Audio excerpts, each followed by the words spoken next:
Hey there, today I'm going to be solving part A of this question, which basically states that when we take this mass number 1 on this inclined plane and we give it some velocity of v going up the hill, it's going to end up skidding for some distance of r before it eventually comes to a stop due to the force of friction acting on it between the block and the plane.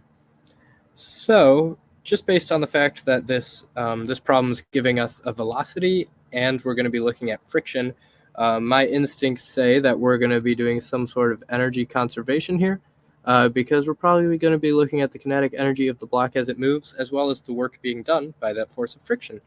So recall that energy conservation states that however much energy we have at the beginning, whenever we say the beginning is equal to how much energy we have at the end, whenever we say that stopping point is. So, first things first, in order to figure out how much energy or what types of energy are at play in this system here, we first need to look at what kind of forces are acting on our system. So, in looking at mass number 1, the forces acting on this object, we for sure have gravity, but in this case it's going to be beneficial to us not to draw gravity as some straight down force, but draw it as components that are acting parallel to and perpendicular to the inclined plane. And so this perpendicular component of gravity is going to be equal to m1g cosine theta because geometry, you could prove it on your own if you want to. And this parallel component is going to be equal to mg sine of theta, with theta being that angle of incline of our plane. So that is the forces of gravity acting here. And then based on the fact that our block is not phasing through this plane, we know that the force of gravity perpendicular to the plane is going to be equal to some normal force coming out of that plane. And last but not least, we're going to be looking at the force of friction that is acting on our block opposite to the direction of its motion, because the whole point of this question is the force of friction is going to be stopping this thing at some point. So we got our force of friction there, and then we can recall that because the fact that our normal force is equal to our perpendicular component of gravity, we can just go ahead and write that down here right away, keep it for later. And then also we can recall that our force of friction is going to be given by the coefficient of friction times the normal force, and we know that our normal force is m1g cosine theta because we just wrote that up there. So we can write this as mu m1g cosine theta, and that is our force of friction, and that will probably be useful later. Now looking at the forces acting on mass number 2, it's a lot more straightforward. The only things really going on here is our force of gravity.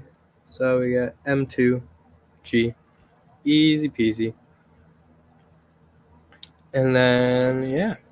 So now, looking at our energy conservation, we're going to start with the left side. What kind of energy is present at the beginning? So we're going to say that the beginning of our initial moment in time is going to be when this block is right here at this height. And we're going to go ahead and just call this height equal to 0. So we're going to say that there is no gravitational potential energy for either of our objects at this time, because we're going to say that this is our initial height of 0. So we're going to have no gravitational potential energy happening. There's no work being done in the very initial instant, so we won't be having that happen on the left side. But we are definitely going to have some kinetic energy for both objects because both objects are moving at a velocity of v. So that will be necessary to take into account. Then on the right-hand side of our equation, the energy happening at the end, we're going to say that the stopping point is when our red block of mass 1 comes to a stop at r, or after moving a distance of r. At this point, this red block is going to have a height of r times the sine of theta, just because trigonometry, we can see that this angle here is the same as this angle down here. So the height covered by that is our sine theta. And so we know that there will be some gravitational potential energy that is gained by our first block. And then there will also be some gravitational potential energy that's gained by our mass number 2. And this will simply be at a height of r, because if the red block is moving a distance of r, then our blue ball is also moving at a distance of r. So we know that both of our objects will have gained some sort of gravitational potential energy, and then we also know that there's going to be, there will also be some work being done by friction on our red block, because that's the whole point. It's going to be coming to a stop, which means that work is being done. So now we're going to want to recall our formulas for our different kinds of energy. If we're looking at kinetic energy, we want to remember that any kinetic energy is equal to 1/2 times the mass of that object times its velocity squared. For gravitational potential energy, we know that that's going to be equal to the mass of the object times acceleration due to gravity times the height that that object has gained. And then for any sort of work done by any force, if the force is constant, we know that it's equal to the force times the distance. And in this case, our force happening here is friction, and our distance is some distance r. So that'll be our work specifically done by friction.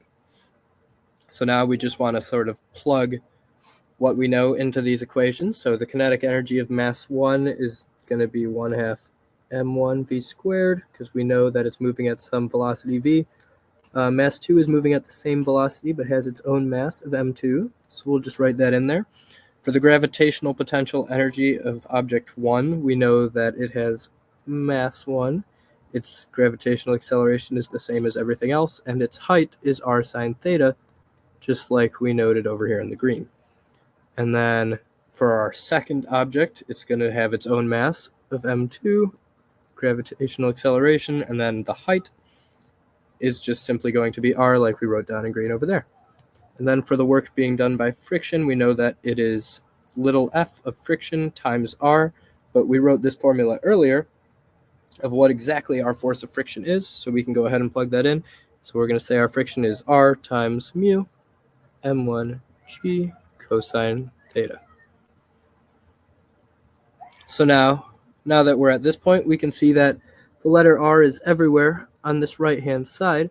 So we can go ahead and just factor that r right out. So we can go ahead and just copy everything on the left-hand side.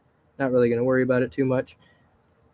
And then on our right-hand side, we can factor that r out to get m1g sine theta plus m2g plus mu m1g cosine theta. We just factor that r right out, and then that makes it really easy to solve for r, because remember, the distance this object travels, r, is exactly what we're solving for to answer this problem.